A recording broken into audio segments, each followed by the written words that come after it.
एक गोली और पूरी दुनिया जंग की आग में। अजीब लगता है ना? लेकिन यही हुआ था।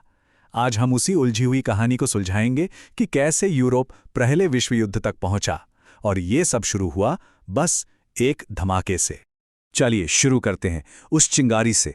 हाँ, एक ऐसी घटना जिसने एक ऐसी आग भड़काई जो आगे चलकर पूरे के पूरे महाद्वीप को बल्कि दुनिया को अपनी लपेट में लेने वाली थी। मंजर है साराजेवो का। तारीख 28 जून 1914। माहौल में एक अजीब सा तनाव घुला हुआ है।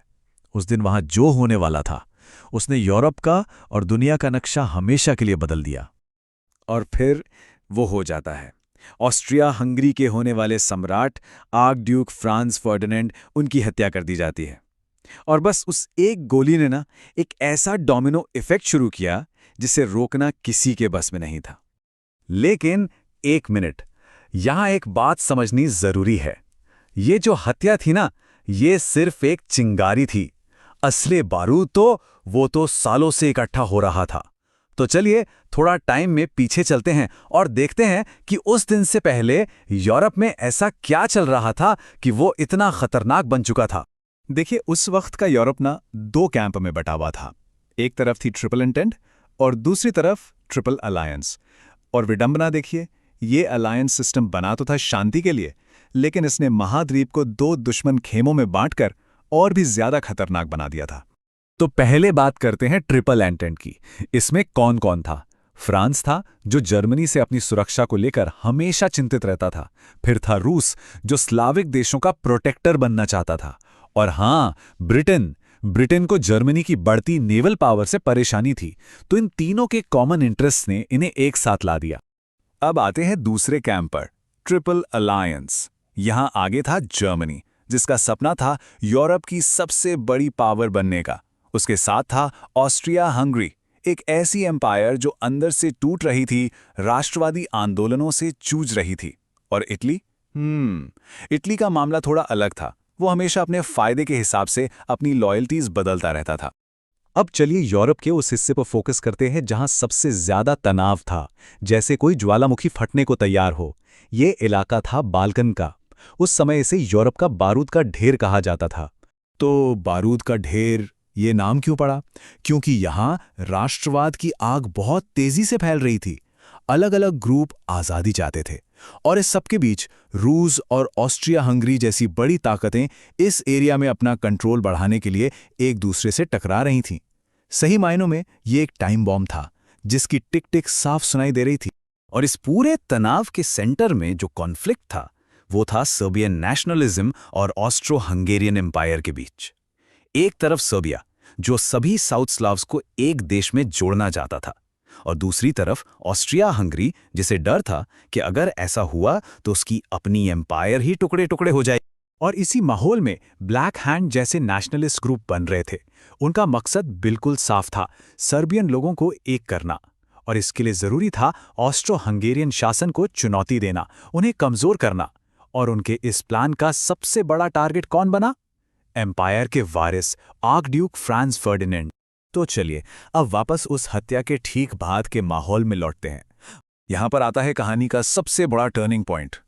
जर्मनी ने ऑस्ट्रिया हंगरी को एक ब्लैंक चेक दे दिया, मतलब एक खुली छूट। उन्होंने कहा, आप सर्बिया के खिलाफ जो भी एक्शन लेंगे, हम हर हाल में आपके साथ खड़े हैं। बस इस एक प्रॉमिस ने ऑस्ट्रिया हंगरी को वो हिम्मत दे दी जिसका शायद वो इंतजार कर रहे थे। ये था पहला डोमिनो। 20 जून 1914 को सरायवो में ऑस्ट्रिया हंगरी के राजकुमार आर्कड्यूक फ्रांज फर्डिनेंड और उनकी पत्नी की हत्या कर दी गई। और हत्या करने वाला था एक सर्बियाई राष्ट्रवादी। बस ऑस्ट्रिया हंगरी ने इसके लिए सीधा सीधा सर्बिया को जिम्मेदार ठहरा दिया। और बस यहीं से डोमिनो के गिरने का वो सिलसिला शुरू हुआ। एक चिंगारी ने ऐसी आग लगाई कि देखते ही देखते पूरा का पूरा यूरोप उसकी चपेट में आ गया। जरा सोचिए, सिर्फ एक हफ्ते के अंदर क्या से क्या हो गया। 28 जुलाई को जंग शुरू होती है और 4 अगस्त आते आते यूरोप की सारी बड़ी ताकतें एक दूसरे के खिलाफ मैदान में खड़ी थीं। आइए अब देखते हैं कि ये सब हुआ कैसे, एक एक डोमिनो के साथ। तो 28 जुलाई को ऑस्ट्रिया हंगरी ने सर्बिया के खिलाफ जंग का ऐलान कर दिया। लड़ाई तो शुरू हो गई थी, लेकिन अभी तक ये सिर्फ दो देशों के बीच का मामला था, कोई वर्ल्ड वॉर नहीं। लेकिन रूस, जो सर्बिया को अपने छोटे भाई जैसा मानता था, वो उसकी रक्षा के लिए आगे आ गया। उसने अपनी बहुत बड़ी सेना को तैयार करना शुरू कर दिया। ये ऑस्ट्रिया हंगरी के लिए एक चेतावनी थी, लेकिन जर्मनी ने इसे अपने लिए एक सीधा खतरा माना। अब जर्मनी, जो ऑस्ट्रिया हंगरी का पक्का दोस्त था, वो बीच में कूद पड़ा। उसने रूस से कहा कि अपनी सेना को पीछे हटाओ। जब रूस नहीं माना तो 1 अगस्त को जर्मनी ने रूस के खिलाफ भी जंग छेड़ दी। जर्मनी को एक और डर सता रहा था, रूस का दोस्त फ्रांस। उसे लगा कि कहीं फ्रांस उस पर पीछे से हमला न कर दे। तो इस दो तरफा लड़ाई से बचने के लिए जर्मनी ने 3 अगस्त को फ्रांस पर भी हमला बोल दिया। जर्मनी का एक प्लान था जिसे श्लीफन प्लान कहते हैं। इसके तहत फ्रांस पर सबसे तेज हमला बेल्जियम के रास्ते से किया जाना था। इसलिए उसने एक ऐसे देश पर हमला कर दिया जिसका इस लड़ाई से दूर दूर तक कोई लेना देना नहीं था, बेचारा बेल्जियम, जो कि एक न्यूट्रल देश था। और यहीं पर वो पुरानी सीक्रेट संधियां काम आईं। ब्रिटेन ने बेल्जियम की सुरक्षा की गारंटी दे रखी थी। जैसे ही जर्मनी ने बेल्जियम में कदम रखा, ब्रिटेन भी 4 अगस्त को इस महायुद्ध में कूद पड़ा। और बस इसके साथ ही यूरोप के सभी बड़े खिलाड़ी इस खूनी खेल का हिस्सा बन चुके थे। लेकिन ये आग सिर्फ यूरोप तक ही सीमित नहीं रहने वाली थी। अरे, जल्द ही पूरी दुनिया इसकी लपटों में घिरने वाली थी। डोमिनो का गिरना अभी बाकी था। देखिए कैसे दुनिया भर के देश इसमें खिंचे चले आए। 1914 में जापान ब्रिटेन की तरफ से शामिल हुआ ताकि वो एशिया में जर्मनी की कॉलोनियों पर कब्जा कर सके। उसी साल तुर्की का ऑटोमन साम्राज्य अपने पुराने दुश्मन रूस के खिलाफ जर्मनी के साथ हो गया। 1915 में इटली और बुल्गारिया जैसे देश भी अपने अपने फायदे को देखते हुए इस लड़ाई में कूद पड़े। पुरानी दुश्मनियां, अलायंसेस का जाल और फिर वो एक हत्या, तो ऐसा लगता है जैसे ये एक परफेक्ट स्टॉर्म था जिसका आना शायद तय था। क्योंकि आखिर में बात सिर्फ एक हत्या की नहीं थी, वो तो बस एक बहाना था, एक चिंगारी थी।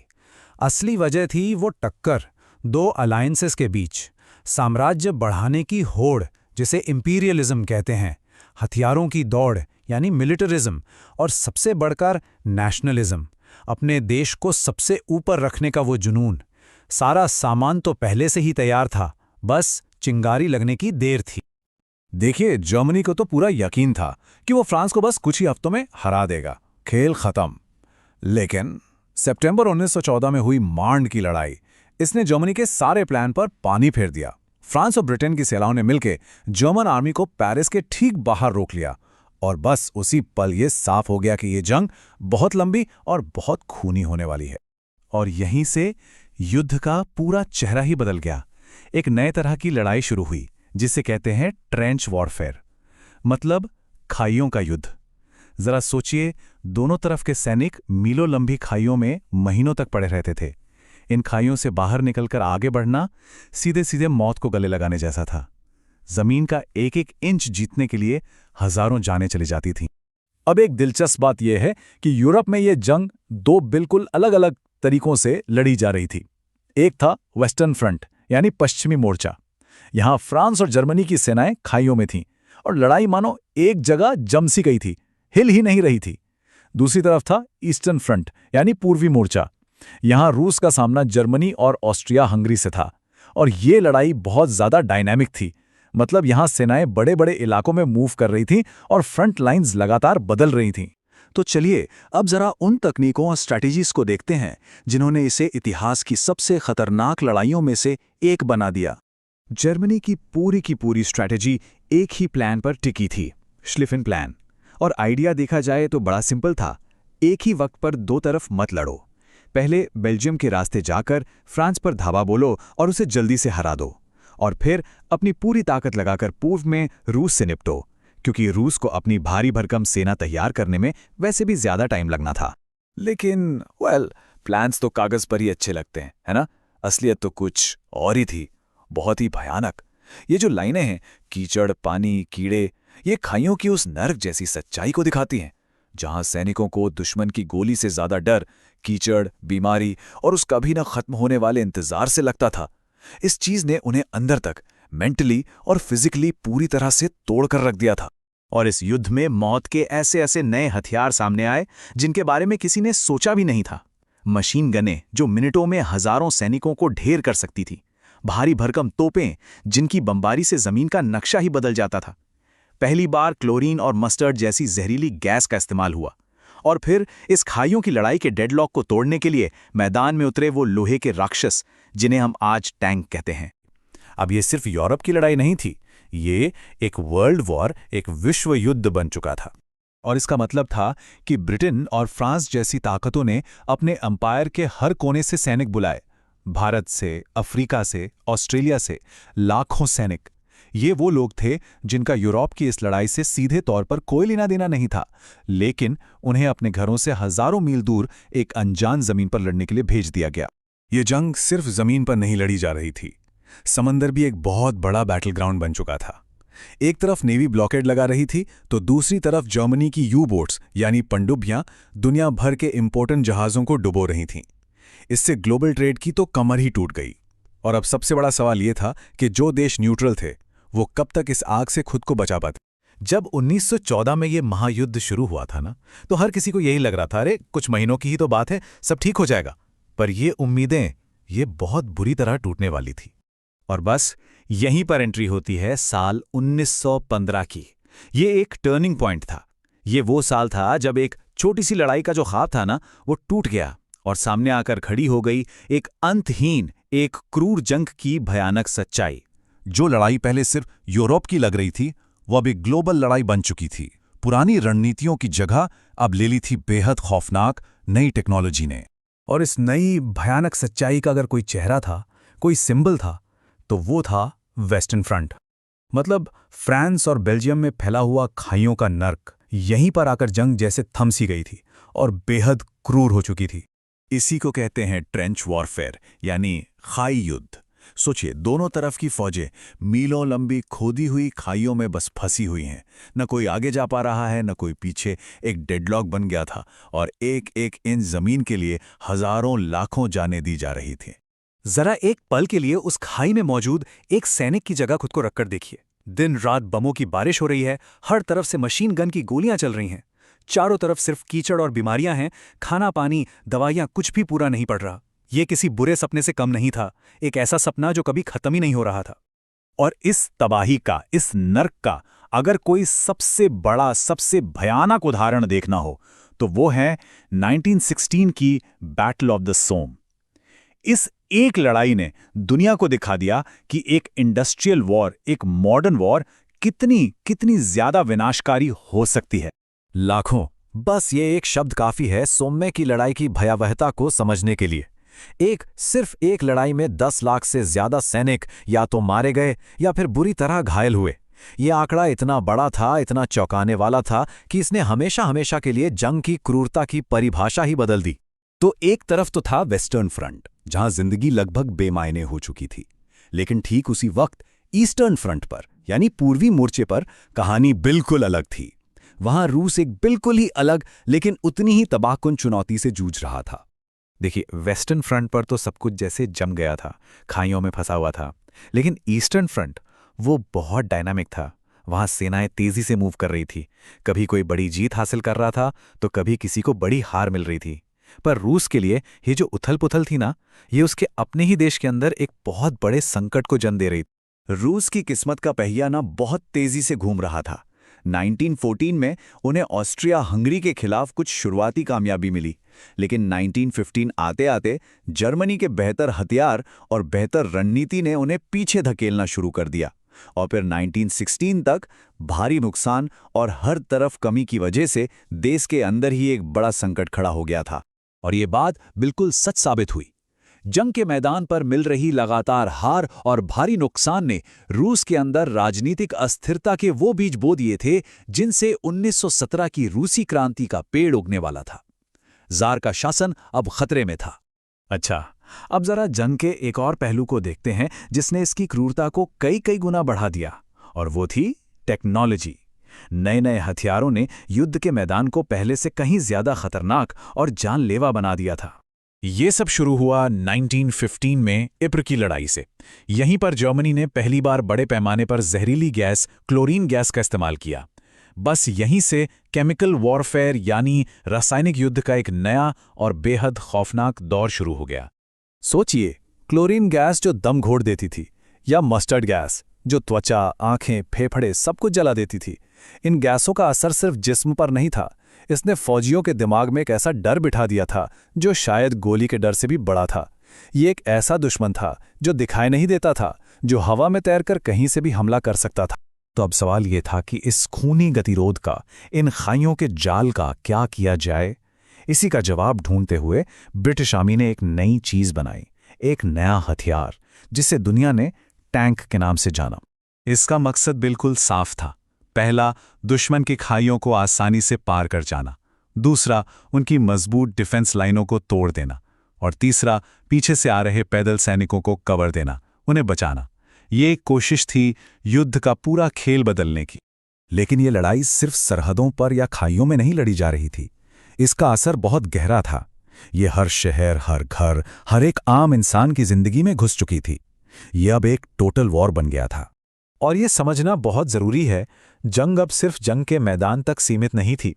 इसकी लपटें फैक्ट्रियों तक, खेतों तक और लोगों के घरों के अंदर तक पहुंच गई थीं। अब हर कोई, हर नागरिक इस लड़ाई का हिस्सा था, चाहे वो चाहता हो या नहीं। और इसका एक बहुत बड़ा नतीजा ये हुआ कि जैसे जैसे आदमी लड़ने के लिए मोर्चे पर गए, उनकी जगह काम करने के लिए लाखों औरतें फैक्ट्रियों में और दूसरे उद्योगों में आ गईं। ये अपने आप में एक बहुत बड़ी सामाजिक क्रांति थी, जिसने समाज का चेहरा हमेशा के लिए बदल दिया। घर पे जो लोग थे, उनकी जिंदगी भी आसान नहीं थी। खाने पीने की चीजों की राशनिंग हो रही थी, मतलब सब कुछ नाप तोल कर मिल रहा था। महंगाई 7वें आसमान पर थी। ऊपर से हवाई हमलों का डर और लाखों लोगों के मरने की खबरों का जो मानसिक बोझ था, वो तो अलग ही था। और इस कहानी का सबसे पहला और शायद सबसे बड़ा मोड़ पूर्व में आता है, जहां एक विशाल साम्राज्य रूस अंदर से ढहने के कगार पर था। रूस की हालत बहुत खराब थी। मोर्चे पर सेना लगातार हार रही थी। उनके पास हथियार और खाना तक नहीं पहुंच रहा था। और देश के अंदर सैनिक और आम नागरिक दोनों ही इस न खत्म होने वाले युद्ध से पूरी तरह थक चुके थे, टूट चुके थे। पूरे साम्राज्य में एक बेचैनी थी। क्रांति की आग धीरे धीरे सुलग रही थी। और फिर हालात इतनी तेजी से बदले कि किसी को यकीन नहीं हुआ। फरवरी 1917 में जार को गद्दी छोड़नी पड़ी। अक्टूबर आते आते लेनिन और बोल्शेविक सत्ता में आ गए और उनका एक ही वादा था, शांति। मार्च 1918 तक ब्रेस्ट लिटोव्स्की संधि हुई और इसी के साथ रूस इस महायुद्ध के मैदान से पूरी तरह बाहर हो गया। अब रूस का युद्ध से हटना सिर्फ एक देश का हटना नहीं था। जर्मनी के लिए तो ये एक सुनहरा मौका था, एक गेम चेंजर। अचानक पूर्वी मोर्चे से उनके लाखों अनुभवी सैनिक फ्री हो गए। अब जर्मनी अपनी पूरी ताकत पश्चिमी मोर्चे पर झोंक सकता था, एक आखिरी जबरदस्त हमले के लिए जो शायद युद्ध को हमेशा के लिए खत्म कर देता। लेकिन इस शतरंज की बिसात पर जैसे ही एक बड़ा खिलाड़ी बाहर हुआ, एक नया और कहीं ज्यादा ताकतवर खिलाड़ी अटलांटिक के पार से मैदान में उतरने को तैयार था। शुरू में तो अमेरिका का इरादा इस यूरोपियन जंग से बिल्कुल दूर रहने का था, लेकिन फिर जर्मनी ने एक बड़ी गलती कर दी। उनके यू-बोट्स ने अटलांटिक में अमेरिकी जहाजों को डुबोना शुरू कर दिया। इसके बाद अमेरिका के लिए चुप रहना मुश्किल हो गया। देश में ये भावना जोर पकड़ने लगी कि लोकतंत्र को बचाने के लिए उन्हें इस लड़ाई में उतरना ही होगा। अब जरा इस बदलाव को समझिए। एक तरफ जर्मनी को पूर्वी मोर्चे से सैनिक तो मिले, लेकिन वो सालों से लड़ लड़कर थक चुके थे। दूसरी तरफ मित्र राष्ट्रों को मिले एकदम ताज़ा, जोश से भरे अमेरिकी सैनिक। और उससे भी बड़ी बात थी अमेरिका की औद्योगिक ताकत। अमेरिका के कारखाने अब दिन रात हथियार और सामान बना रहे थे। इसने पड़ला निर्णायक रूप से मित्र राष्ट्रों के पक्ष में झुका दिया। तो अब स्टेज बिल्कुल तैयार था। एक तरफ रूस बाहर हो चुका था, दूसरी तरफ अमेरिका अंदर आ चुका था और जर्मनी अपने वजूद को बचाने के लिए अपना आखिरी और सबसे बड़ा दाव खेलने जा रहा था। ये इस महायुद्ध का क्लाइमैक्स था। 1918 की शुरुआत में जर्मनी ने अपना स्प्रिंग ऑफेंसिव लॉन्च किया, अपनी पूरी ताकत झोंक दी। और सच कहें तो शुरुआत में उन्हें जबरदस्त कामयाबी मिली। एक पल को तो लगा कि शायद जर्मनी जीत जाएगा, लेकिन मित्र राष्ट्रों ने अमेरिकी सैनिकों की मदद से हार नहीं मानी। उन्होंने जर्मन सेना को रोक दिया और फिर अगस्त में उन्होंने अपना जवाबी हमला शुरू किया, जिसे इतिहास 100 डेज ऑफेंसिव के नाम से जानता है। और यही 100 डेज ऑफेंसिव वो निर्णायक मोड़ साबित हुआ। यहां सिर्फ सैनिकों की संख्या की बात नहीं थी, बल्कि टेक्नोलॉजी ने पूरा खेल ही बदल दिया। पहली बार टैंक, बेहतर तोपें और हवाई जहाज, इन सब का एक साथ एक रणनीति के तहत इस्तेमाल किया गया।